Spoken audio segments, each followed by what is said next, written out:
Upleta ward number 3 માં Vadla road ઉપર આવેલ રાધે એન્જિનિયરિંગ કોલેજ પાસે સવારે જર્જરિત મકાન ધરાશાયી થયું હતું। શાંતાબેન મુંજાભાઈ સોલંકી નામના શ્રમિકને ઈજા થઈ હતી। કાટમાળની અંદર વૃદ્ધને મકાનનો દરવાજો નહીં ખુલતા બારીમાંથી બહાર કાઢવામાં આવ્યા હતા।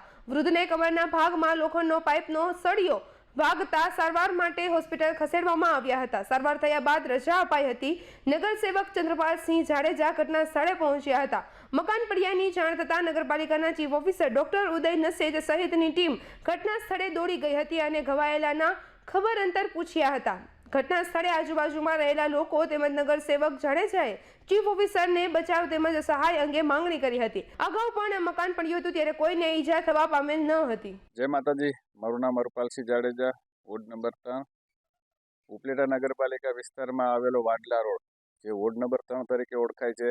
આ વિસ્તારની અંદર ઘણા શ્રમજીવો પરિવાર રહે છે અને પોતાનું ગુજરાન ચલાવે છે। એમાંનો એક પરિવાર શાંતામાનો પરિવાર, જે પોતે આજે એકલા છે।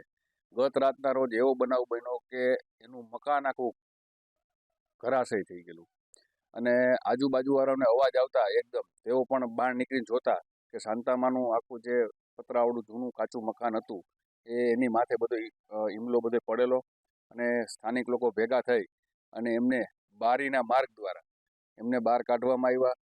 અને આ જાણ અમને તાત્કાલિક અમારા ત્યાંના આગેવાન કિશોરભાઈ તથા ત્યાંના સ્થાનિક રહેવાસીઓએ જાણ કરતાં અમે તાત્કાલિક પહોંચી અને જે કાંઈ ઘટતું કરવા માટે અમે એમની સાથે રહીએ છીએ।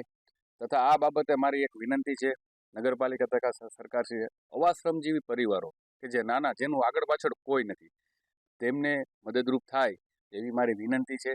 જય માતાજી, જય ભારત। મારું નામ કિશોરભાઈ રીબડિયા છે। ઉપલેટા તાલુકામાં વોર્ડ નંબર 3માં અમે સ્થાનિક રહીએ છીએ। ત્યાં ઘણા પરિવાર રહે છે। કાચા મકાન છે।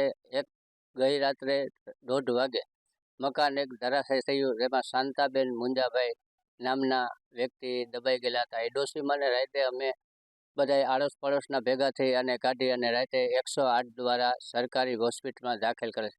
અહીંયા આ કાચા મકાન છે। આ કાચા મકાન માટે અમે આમરણ ઉપવાસ પણ કરેલા છે, ઘણી રજૂઆતો કરેલ છે। આ રજૂઆતોમાં હજી કોઈ પણ નિવારણ કે અમને મન સમાધાનનો કોઈ જેવો અધિકારી દ્વારા કોઈ કાંઈ કહેવામાં નથી આવ્યું કે કાંઈ કરી દેવામાં નથી આવ્યું।